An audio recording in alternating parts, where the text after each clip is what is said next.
Aleluia. Graças e paz, irmãos. Bendito seja o nome do nosso Senhor, amém? Pois só Ele é digno, só Ele é Deus e não há outro. Louvado seja o nome do nosso Deus. Aleluia. Glória a Deus.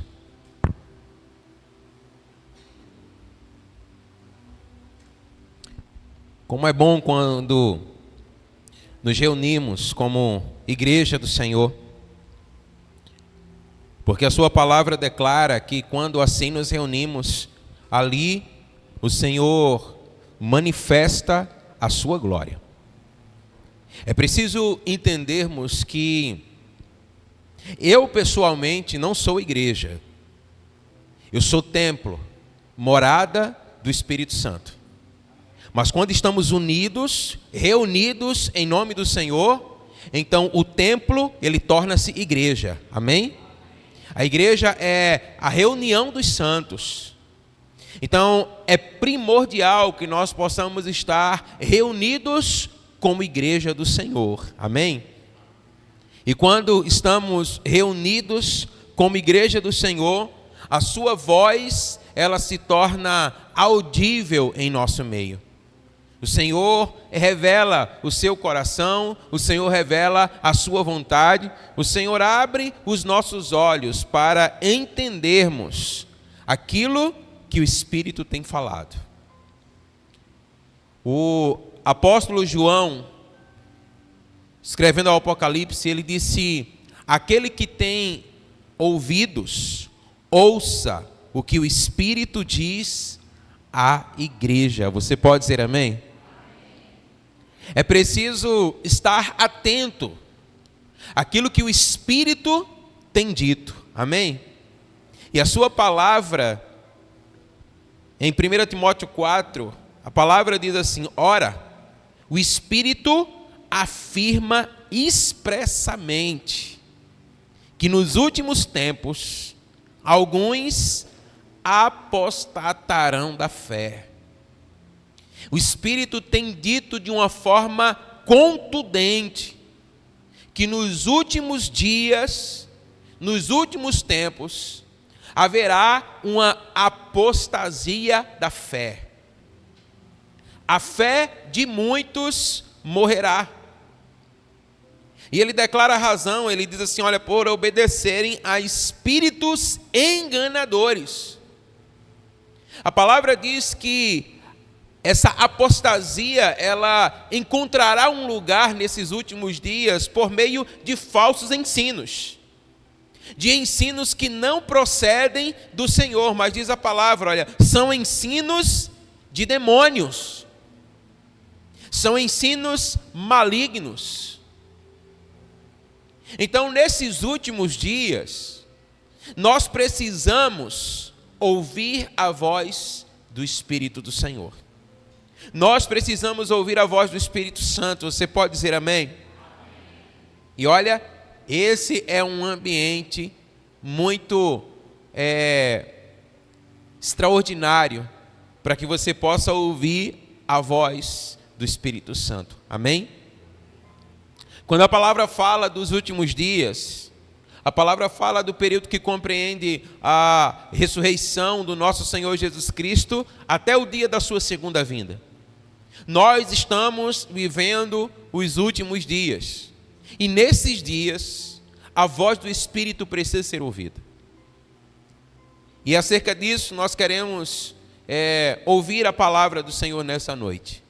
E eu quero tomar com você o exemplo de um homem que, ainda que não tenha vivido nos dias de Cristo, mas foi alguém que o conheceu bem. Foi alguém que teve uma revelação do Senhor de uma forma como poucos tiveram. E o seu nome é Daniel. Eu quero convidar você a abrir a sua Bíblia no livro do profeta Daniel, no capítulo 1 do seu livro.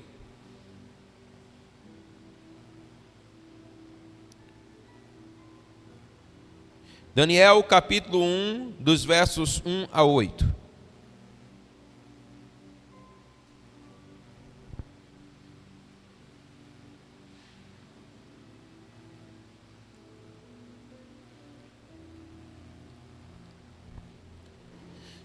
Amém?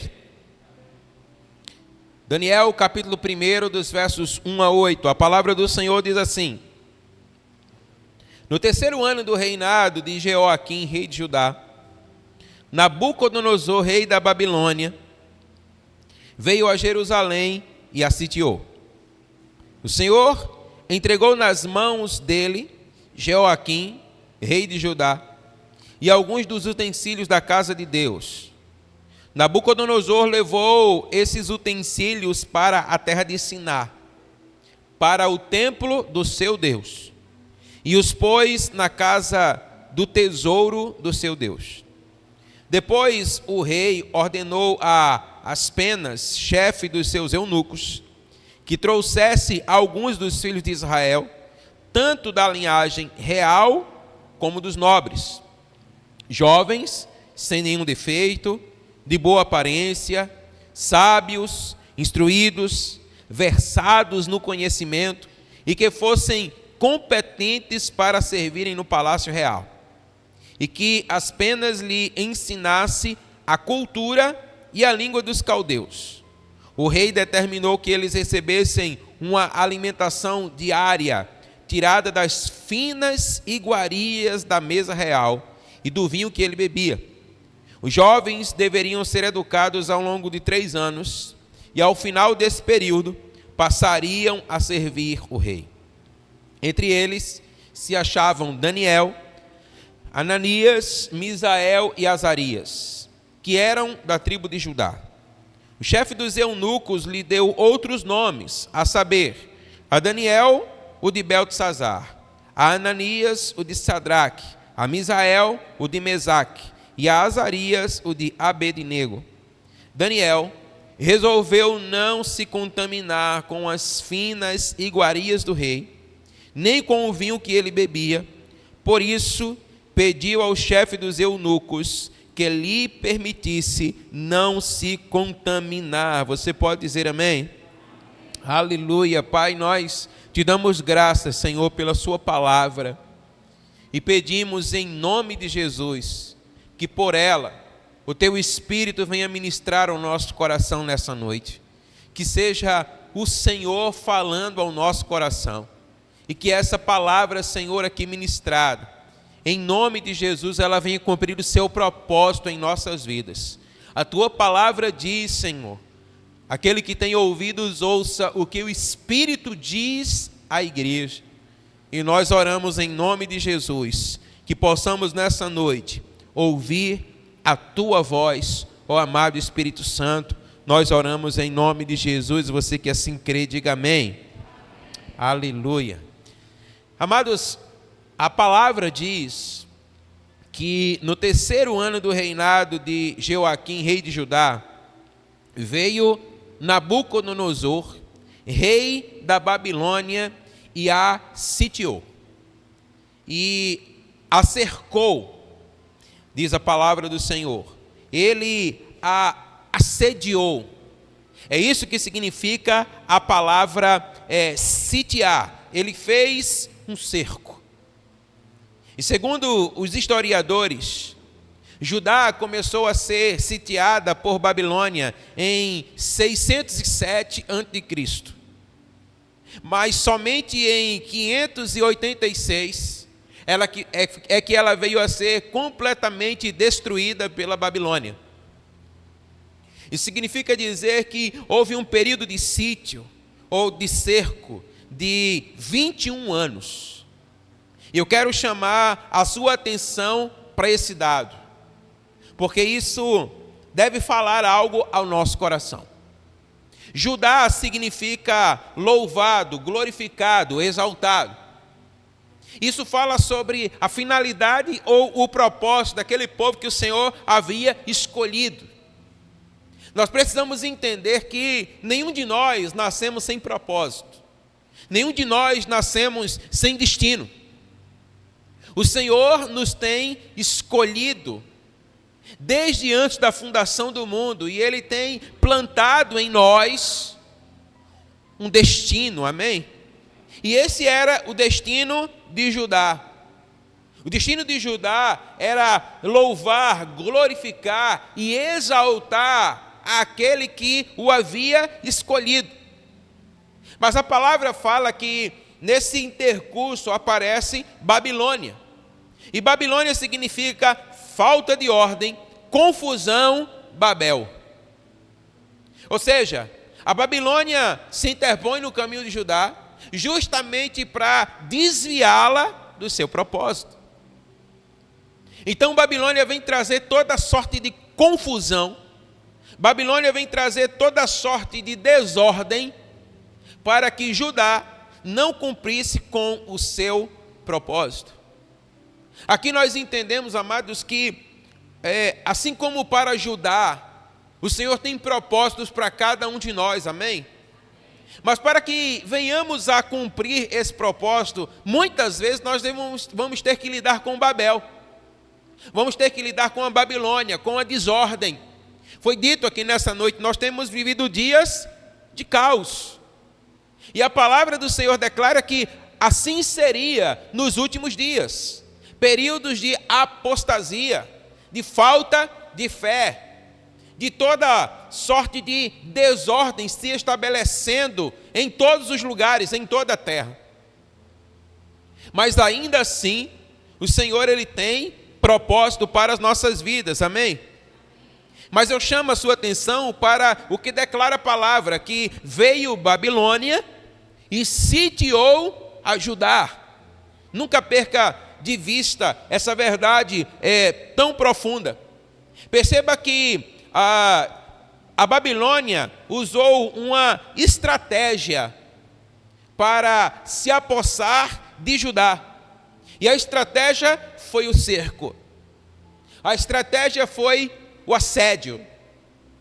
Ou seja, a Babilônia, ela tinha a intenção de destruir Judá completamente. Mas como é que ela faz isso? Ela faz exatamente, não de uma forma vindo com tudo para cima, mas ela vai como que comendo pelas beiradas. Vai de uma forma sutil. Agora, a ação de Babel ou da Babilônia, ela é sutil, mas ela é gradativa e intencional. Ou seja, começa de uma maneira meio que despretensiosa, mas vai aumentando. E na medida que vai aumentando, ela vai se intensificando. É assim que o inimigo das nossas almas age para conosco.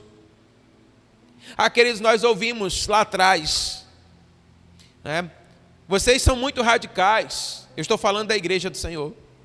Vocês precisam ser mais tolerantes. Vocês precisam aceitar mais. Determinadas coisas, quantas vezes nós não ouvimos, né? Também não é dessa forma, né? E nós percebemos que com essa sutileza, o mundo, Babel, começou a encontrar um lugar na igreja do Senhor. E aí isso foi se tornando cada vez mais gradativo. Isso foi aumentando em proporção. E hoje nós vemos isso acontecendo de uma forma muito intencional, muito forte. É o mundo querendo entrar na igreja, quando a igreja deveria estar transformando o mundo. Então entendamos aqui o que a palavra do Senhor está falando conosco. Então, Nabucodonosor tinha um plano de destruir Jerusalém. Nabucodonosor significa Nebo, defende os limites da Babilônia. E quem era Nebo? Nebo, ele era um deus babilônico. Entendamos, amados, o que isso significa para nós. A palavra diz assim, olha, que aquele que é amigo do mundo, ele constitui-se inimigo de Deus. A palavra diz que não há comunhão entre luz e trevas. Então não deve haver concessões no meio da igreja, amém? A igreja do Senhor, ela precisa ser íntegra, completa. Nós não podemos ceder. Alguns até poderão dizer, olha, mas não precisa ser assim. Mas entenda que, olha, que Nabucodonosor defendia os seus interesses, os interesses de Nebo, os interesses de um Deus babilônico. Então, o mundo, ele tem os seus interesses. E o mundo, ele jaz no maligno, é o sistema do mundo. O Senhor Jesus Cristo, quando vi Satanás, ele disse: aí vem o príncipe desse mundo, e ele nada tem em mim. Você pode dizer amém? E ele continua vindo, e ele não pode ter nada em nós, amém? Ele nada pode ter em nós, porque olha, ele defende os seus interesses, ele defende os interesses desse espírito que rege o mundo. Então, Nabucodonosor, ele usava uma estratégia prática, mais simples, que aos poucos ia emergindo a cultura babilônica em Judá.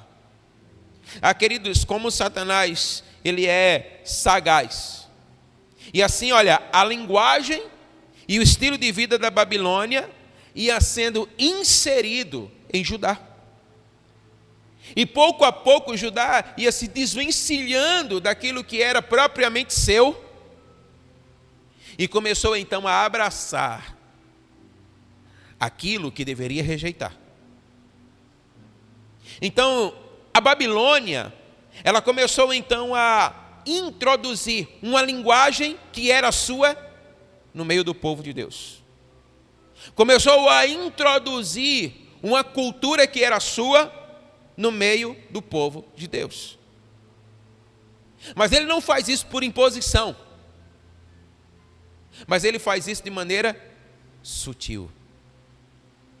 Ele não veio com violência, mas ele veio com sutileza. Ainda que tenha havido um cativeiro, mas o cativeiro nada mais foi do que a consumação da obra. Mas pouco a pouco, perceba que Nabucodonosor ele foi enfraquecendo Judá. Com as sutilezas, com as vãs sutilezas da sua cultura. Enquanto o Egito escravizava o povo de Deus, subjugando a trabalhos forçados, pesados e intensos, nós vamos perceber aqui que a Babilônia não faz assim. A Babilônia não escravizava o povo pela opressão e pela pobreza, mas consumindo a sua identidade. Roubando a sua identidade. Perceba como é que Nabucodonosor age. Vamos dar a eles a minha comida.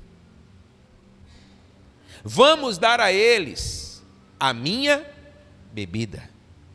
Nós não vamos dar a eles qualquer coisa, mas nós vamos seduzi-los por aquilo que eu tenho de melhor.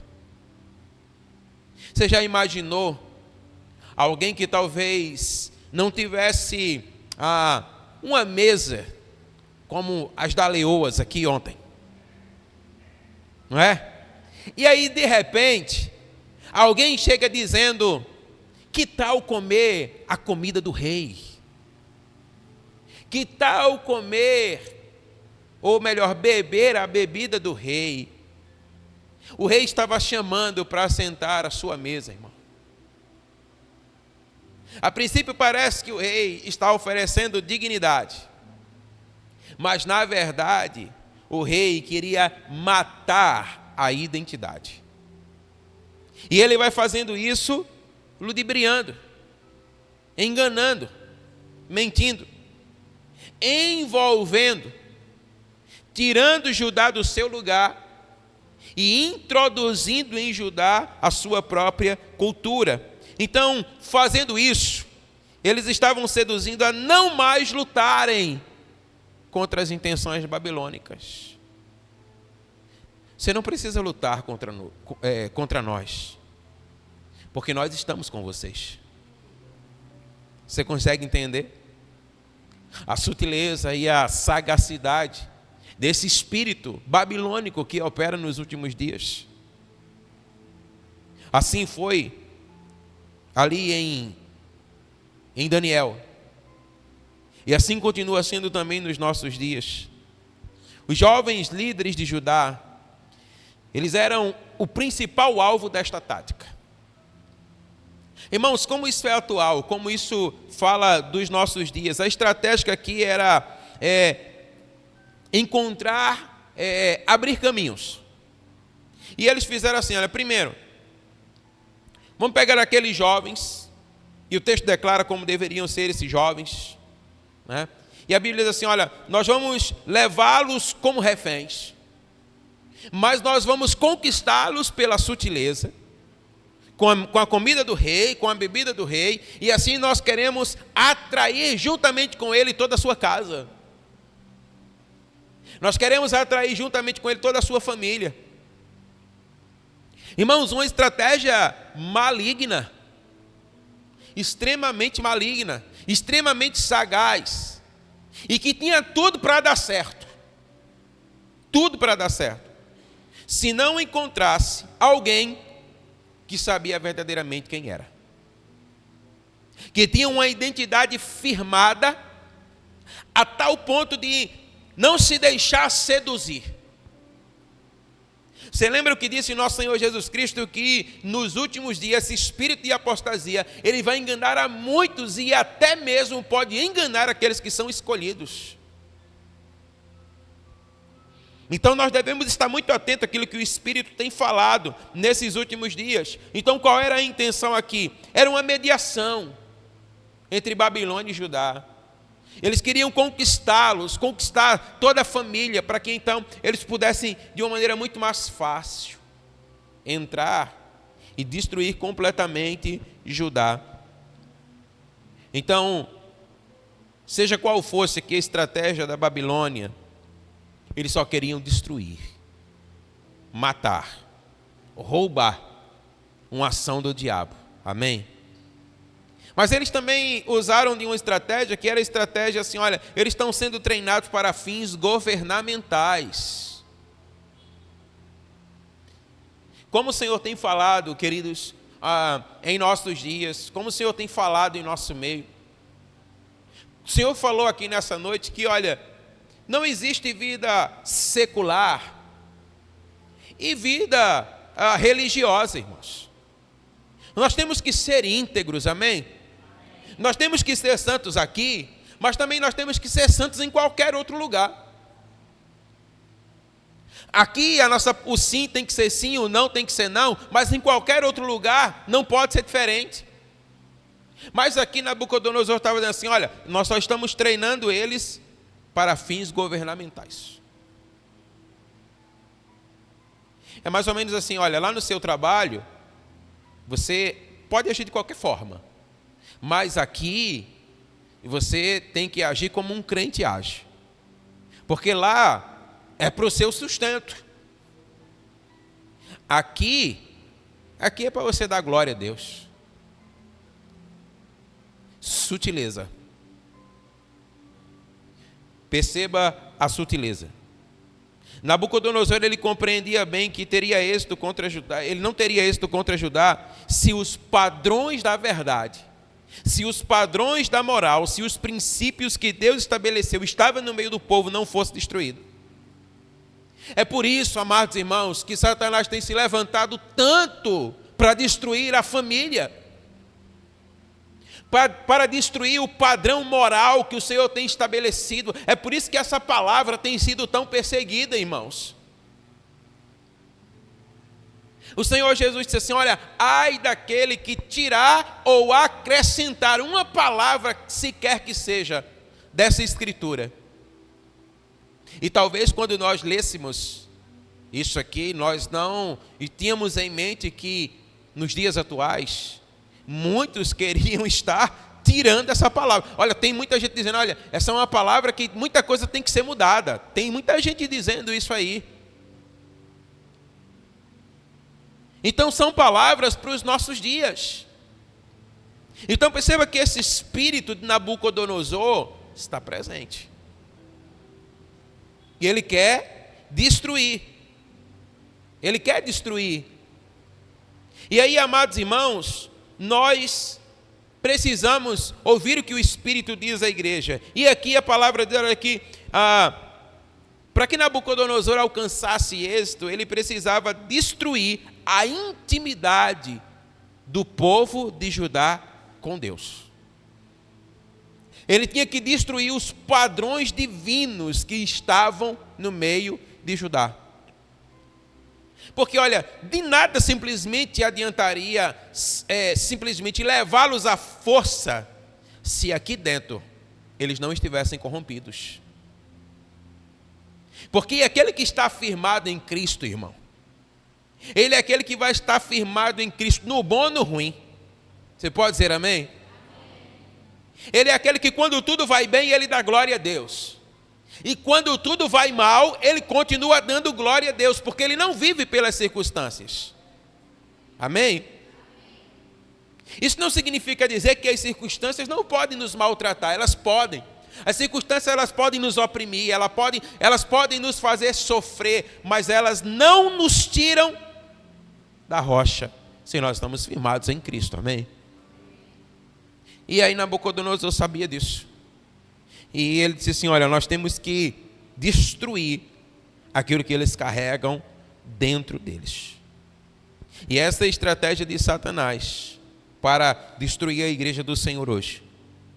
De forma sutil, sagaz e sedutora, ele tem se levantado e sitiado o povo de Deus. Hoje existe uma moda de dizer que a igreja, ela tem que ser inclusiva. Ou seja, a igreja tem que incluir a todos. E nós precisamos entender, amados irmãos, que a igreja ela está aberta para todos. Você pode dizer amém? Mas o crivo é arrependimento, irmãos. Quando o Senhor Jesus Cristo se levantou, quando João Batista se levantou, a palavra pregada por eles era: arrependei-vos, porque está próximo o reino dos céus. Amém? E a nossa mensagem não pode ser nada diferente dessa realidade. Então a estratégia de Satanás hoje é justamente querer roubar a nossa identidade. Querer nos fazer desacreditar de quem nós somos e fomos constituídos pelo Senhor. Por aquilo que Cristo fez lá na cruz. Então, de uma forma sagaz, Satanás tem sitiado a igreja do Senhor. Cercado a igreja do Senhor. E tentado seduzir a igreja do Senhor. E qual é a forma que ele tem feito? Vamos dar para eles a melhor comida. Vamos dar para eles a melhor bebida. E vamos então seduzi-los, corrompê-los, porque depois que eles estiverem corrompidos no seu interior, o exterior, né, simplesmente vem a reboque. Então, como nós precisamos estar atentos? Então, a estratégia, ela é a mesma. Perceba, o que é que Nabucodonosor fez? Ele disse assim, olha, escolham jovens da linhagem real, da nobreza, jovens que sejam de boa aparência. Diga comigo, boa aparência. O que é que Satanás tem feito hoje com a igreja do Senhor? Nós temos que ser a igreja da hora. Nós temos que ser uma igreja de boa aparência. Nós queremos impressionar pelo exterior. Não é assim que o diabo tem feito? Então, entendamos, amados, que Satanás tem jogado essa sutileza no coração da igreja. Nós queremos impressionar pela aparência. Você tem que ser bem visto, você tem que ser agradável ao sistema do mundo corrompido. Mas isso, amados, não é evangelho. Então ele disse assim, olha, que eles sejam de boa aparência, que eles sejam bem vistos e que nós possamos introduzir neles a nossa cultura, introduzir neles a nossa maneira de falar, que nós possamos introduzir neles o nosso jeito de ser, o nosso modo de ser, e pouco a pouco nós vamos dando para ele a nossa comida, nós vamos dando para ele a nossa bebida, e assim, logo, logo, nós vamos comprometer o futuro e a identidade deles. Essa é a estratégia do diabo. Essa é a estratégia do diabo. E diz a Bíblia que dentre esses, porque não foram só esses. Agora, por que a Bíblia fala desses? Você já parou para pensar nisso? Porque esses foram aqueles que atraíram os olhos do Senhor para a sua vida. Porque é muito provável, amados irmãos, que outros que vieram na mesma condição destes se corromperam. Perderam a sua essência. Perderam a sua identidade. Mas a Bíblia diz que dentre eles houveram 4. Não é isso? 4, né? 4. Que os céus olharam para eles e deles se agradaram. Amém? E deles se agradaram. A palavra diz que eles tinham um líder, e era Daniel. E a Bíblia diz que Daniel, juntamente com eles, resolveram em seu coração não se contaminar. Diga comigo assim: eles resolveram em seu coração não se contaminar. Amados, isso é o que o Espírito tem falado para a sua igreja nesses dias. É preciso decidirmos, é preciso resolvermos, assentarmos no nosso coração o não se contaminar. Você pode dizer amém? Eles resolveram, eles tomaram a decisão. Quem era Daniel? Daniel era um nobre, irmãos, em Israel, possivelmente um príncipe em Judá. Ele era dessa linhagem. Mas o que eu chamo a sua atenção é que possivelmente, né, não sabemos precisar ao certo, mas Daniel, ele era um adolescente. Daniel era um menino. E esse menino tomou uma decisão: eu não vou comer a comida do rei. Amém? Eu não vou beber a bebida do rei. Eu não vou deixar o meu coração se levar por aquilo que Babel tem a me oferecer. Agora, por que Daniel resolve isso? Porque Daniel era alguém que, mesmo como menino, conhecia o Senhor, que tinha intimidade com o Senhor, que tinha uma vida no altar. Amém? O nome Daniel significa Deus é meu juiz. Você pode dizer glória a Deus? Agora percebe o que está acontecendo, porque olha, como nós declaramos, a intenção de Babel ou de Babilônia, ela era sutil, mas ela era gradativa e também intencional. Então eles começam com um cerco até que eles invadem. E quando eles invadem, eles agora vão tomar aqueles que são alguns e vão levar cativos, e dentre eles está Daniel. E aí Daniel sabia quem era. Você sabe quem você é? Daniel sabia qual o seu propósito. Daniel sabia o que pairava sobre si, e ele sabia que o seu destino era: eu serei julgado retamente, porque Deus é o meu juiz. Amém? Porque Deus é o meu juiz. Então olha, em meio a tantos conflitos internos, anseios do momento e anseios futuros, porque ele estava sendo arrancado de Judá e sendo cativo para a Babilônia, ele tinha uma certeza: o Senhor é o meu juiz. E ele descansou nessa certeza. Ele não descansou nas inconstâncias, Mas ele descansou na certeza de que Deus era o seu juiz, ou seja, ele tinha uma certeza absoluta. O controle do Senhor é certo sobre todos os eventos, amém? Sobre todos os eventos. Então, certamente aquele menino estava mexido, irmão. Certamente aquele menino estava com medo. Certamente, olha, quando arrancaram aquele menino, ele deixou os seus para trás.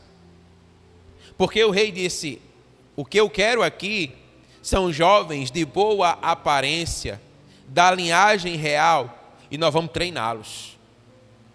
Então, eles foram sós.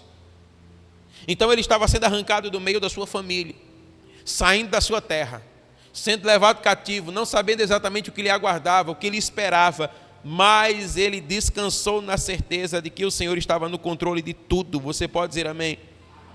É por isso que ele decidiu no seu coração: eu não vou me contaminar. Amados irmãos, nós precisamos decidir no nosso coração: nós não vamos nos contaminar. Você pode dizer amém? Ele decidiu e ele se assentou em cima disso. Ele decidiu: não vou me contaminar. Quais são as decisões que têm encontrado lugar no seu coração hoje? O que é que tem permeado seu coração hoje? Você precisa tomar decisões na sua vida em cima de uma certeza: o Senhor está no controle de todas as coisas. Diga amém. Então descanse nele. Amém? Então descanse nele. E aí, olha, Daniel, Ananias, Misael e Azarias, eles foram obrigados a participar do programa de treinamento de Nabucodonosor. Ou seja, eles não tinham muita escolha. Eles agora já haviam passado do estado de sítio, eles agora estavam no campo de concentração, irmão. Então o negócio aqui acochou. Como diz a pastora, ficou puxado. Mas era puxado mesmo, irmão. Mas é interessante porque, olha como é que Nabucodonosor faz. Os seus nomes, nome fala sobre o quê? Identidade. Nome fala sobre quem é você. E os seus nomes então começaram a ser trocados. Tudo intencional. Tudo intencional. E eles agora, os seus nomes passaram a ser associados a divindades babilônicas. E além disso, como nós já declaramos aqui, uma dieta foi estabelecida, a comida do rei e a bebida do rei, que também eram contrários aos padrões bíblicos. Porque o Senhor tem uma medida para tudo na nossa vida. Amém? Para tudo. E haviam forças externas que queriam penetrar no interior do coração daqueles jovens. No entanto, havia uma firmeza no coração deles. Eles decidiram não se contaminar. Essa precisa ser a nossa decisão para esses dias, irmãos. Deixa eu dizer algo para você, e eu estou profetizando. Amados irmãos, os dias que estão por vir, em nada serão fáceis para a igreja do Senhor. Eu falo de Brasil. Mas tudo isso prefigura aquilo que está por vir. Aquilo que há muito tem sido anunciado acerca dessa nação, que é um grande avivamento. Você pode dizer amém? Mas esse avivamento, ele precisa encontrar corações que decidam não se contaminar.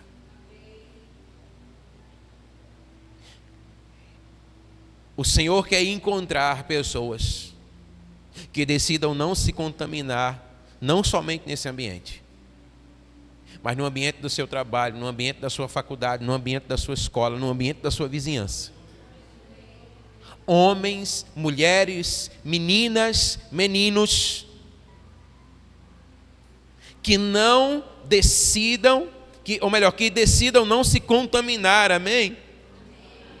E sabe o que é que acontece? Que quando nós decidimos não nos contaminar com as iguarias da Babilônia, Deus nos concede graça e misericórdia, amém? Graça e misericórdia para quê? Para se manter fiel. Não é necessariamente para nos livrar, irmãos, mas é para nos mantermos fiéis, amém? A palavra diz lá em Atos que quando a igreja começou a explodir, houve uma explosão de crescimento. E aí a palavra vai dizer que houve insatisfação por parte dos líderes da época. E eles então procuraram a liderança da igreja, pegaram João, pegaram Pedro e disseram assim: olha, vocês estão proibidos de falar nesse nome. E eles olharam para ele e disseram: vocês estão proibidos. E eles olharam para ele e disseram assim: mas olha, importa antes agradar a Deus do que a vocês. Mas se vocês falarem nesse nome, nós vamos bater em vocês. Pode bater, mas nós vamos falar. Amém? E aí e a palavra diz, irmãos, que arriaram a madeira neles. E aí soltaram eles, talvez dizendo assim: agora a gente quer ver se eles vão falar. Depois de ter levado esse pau de sair daqui todo quebrado. Aí a palavra diz que quando eles chegam do lado de fora, eles começam a se alegrar no Senhor pelo fato de serem achados dignos de sofrer pelo Evangelho, irmãos. E começaram a pregar o Evangelho. E aí quando eles encontraram os outros irmãos, olha, vem para cá, vamos orar. Para quê? Para que o Senhor nos dê mais ousadia. Amém? Para que o Senhor nos encoraje, para que a gente não caia nesse espírito da apostasia, para que a gente não retroceda, a gente só tem que avançar. E quando eles começaram a orar, irmãos, o Senhor se agradou tanto, que a palavra diz que o Senhor veio naquele lugar e o lugar tremeu, irmãos. E aí eles entenderam: o Senhor está conosco. E eles começaram então a pregar a palavra, amém? Foi o que aconteceu com Daniel. O Senhor deu graça. Daniel chegou lá para Aspenas e disse assim: olha, eu preciso dizer uma coisa para você. O rei disse que a gente tem que comer a comida dele e a bebida dele, mas eu decidi no meu coração que eu não vou comer. Aí ele disse assim: olha, mas se eu não der a comida para você, aí o negócio se volta contra mim. Mas Daniel disse: mas eu não vou comer. E o que é que você vai comer? Você faz uma experiência. Me dê verduras, me dê frutas, me dê legumes, me dê água. E aí ele está certo. O que é isso senão a graça de Deus no coração daquele homem? E ele fez uma experiência, e ao final daqueles dias ele olhou para Daniel e disse: e não é que é verdade? Não é que ele está mais robusto, não é que ele está mais bonito, não é que ele está mais forte? E aí Daniel, Ananias, Misael, Azarias, eles disseram assim: vamos continuar nessa pegada. E Deus foi dando graça, amém? E eles foram se fortalecendo no Senhor. Entendamos, irmãos, que a Babilônia com os seus ídolos, eles são abomináveis. E esse é um dos adversários mais perigosos da igreja, da intimidade com Deus. Como mãe das meretrizes, a Babilônia está sendo preparada a fim de capturar a intimidade espiritual, irmãos, da igreja, usando para isso uma estratégia. Por isso o povo de Deus é ordenado a sair da sedução da Babilônia. Está lá em Apocalipse 18, dos versos 1 a 6. Sai dela, povo meu. Você pode dizer amém? Amém. Nós não podemos deixar que a Babilônia seduza o nosso coração. Nós não podemos ser sitiados por ela e enredados por ela. A Babilônia é descrita no Apocalipse como a mãe de todas as prostituições, de todas as seduções e adultérios. É uma estrutura satânica, um poder satânico, um sistema responsável por toda a fornicação espiritual que quer entrar no meio da igreja. E o Senhor está dizendo: sai dela, povo meu. Olhe para essa pessoa linda que está ao seu lado, diga para ela: sai dela, povo meu. Amém? É tempo de termos corações firmados, irmãos. É tempo de termos corações fortalecidos no Senhor, amém? Corações que não se deixam levar pelas seduções. Corações decididos a não se contaminar. Amado, nós precisamos entender, Daniel, ele entrou num propósito. Eu acredito que você deve entender comigo, olha, a comida do rei, ela era boa, irmão. É ou não é? Nós estamos falando de um rei. Aqueles irmãos que são mais carnais, que gostam das carnes.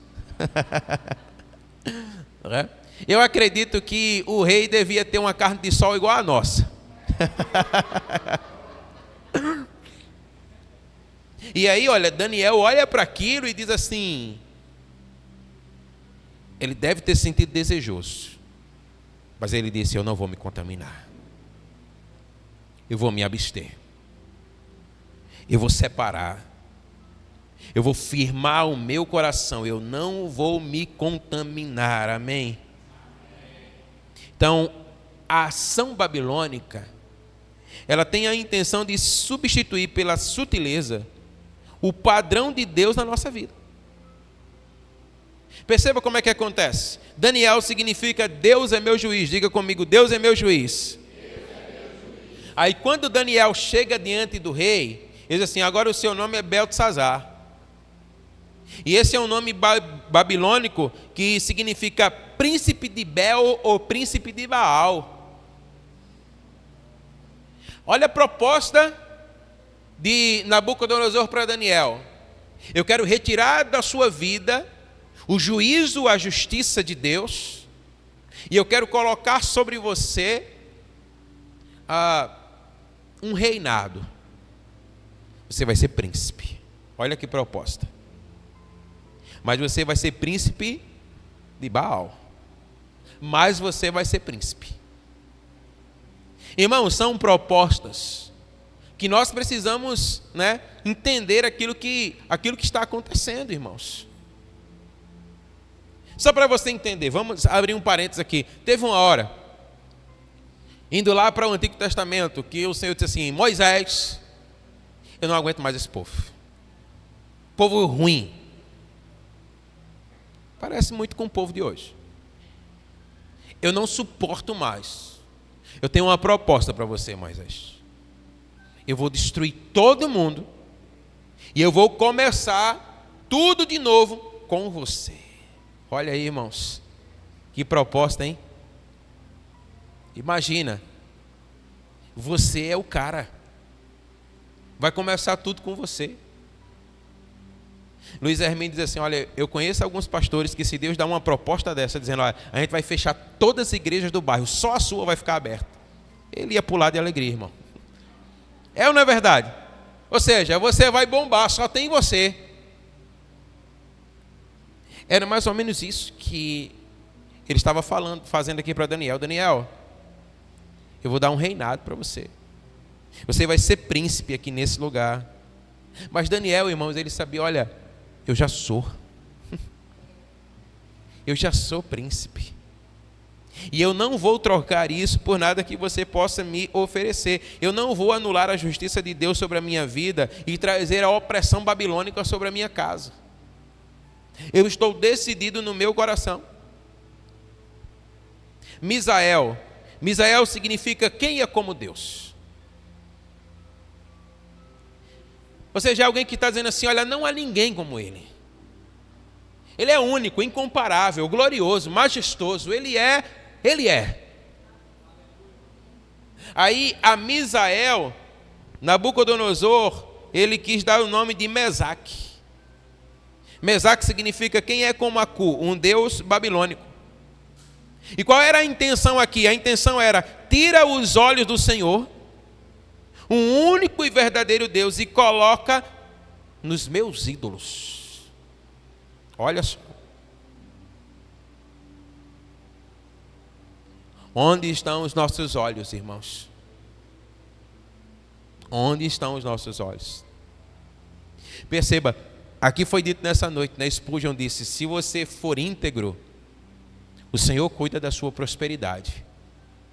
Mas o que é que Satanás enredou hoje no meio da igreja?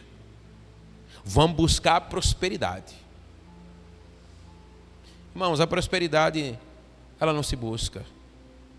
O que você busca é o reino de Deus e a sua justiça. Você pode dizer amém? A prosperidade vem. Ela não é o objeto, ela é a consequência do reino. Amém? E aí Misael disse assim: eu tirar os olhos do meu rei para colocar os olhos nos ídolos babilônicos? Você está doido? Eu sei quem eu sou. Eu sou menino, mas eu sou crente. Eu sou menino, mas eu sou crente. A Ananias, que significa Jeová é misericordioso, foi dado o nome de Cedraque, que significa amigo do rei. Olha só. Rapaz, você vai sentar na minha mesa. Você vai comer comigo, você vai andar comigo. Quando você começar a andar por aqui na Babilônia, você vai dizer: eu sou parceiro do rei. Como com ele, como a comida dele, bebo a bebida dele. Ó, nós somos assim. Andamos juntinho, agarradinho. Era isso que ele estava querendo dizer. Mas aí Ananias disse assim: eu prefiro a misericórdia de Jeová. Amém? Você pode dizer amém? Ah, queridos, a misericórdia do Senhor se renova a cada manhã. Ela cai sobre a nossa vida. Ela é maravilhosa, amém?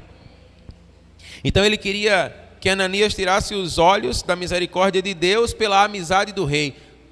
Aquele que é amigo do mundo é inimigo de Deus. Você pode dizer amém? Nós não temos que ser amigo do mundo, irmão. O Senhor não nos chamou para ser amigo do mundo. O Senhor nos chamou para transformar o mundo, amém? É isso que a palavra de Deus diz. E Azarias? Azarias significa Jeová é o meu socorro. E aí ele queria colocar nele o nome de Abednego, ou servo de Nego. Servo do ídolo babilônico. E ele disse: socorro, Deus. Não, ele disse: ele é o meu socorro, amém? Ele clamou pelo socorro do Senhor, irmãos. Ele disse: não, aqui não. Eu não tenho nada a ver com vocês. O meu socorro vem do Senhor, que fez os céus e a terra, amém? O meu socorro vem do Senhor. A Bíblia diz que eles decidiam no seu coração não se contaminar com as iguarias do rei. Eu pergunto para você hoje: qual é a sua decisão, irmão? Qual é a sua decisão? Nós precisamos ser decididos. Nós precisamos ser homens e mulheres que escolhem o Senhor. Você pode dizer amém? Amém. A Bíblia diz: sobre tudo que se deve guardar, guarda o teu coração, porque dele procedem as saídas da vida. Onde está o teu coração? Onde está o teu coração, está o teu tesouro, diz a palavra. Onde está o teu tesouro, está o teu coração. Aqueles jovens decidiram: nós não vamos nos contaminar, mas nós vamos botar para quebrar. Amém? E o negócio só esquentou, irmãos. A Bíblia, literalmente, né?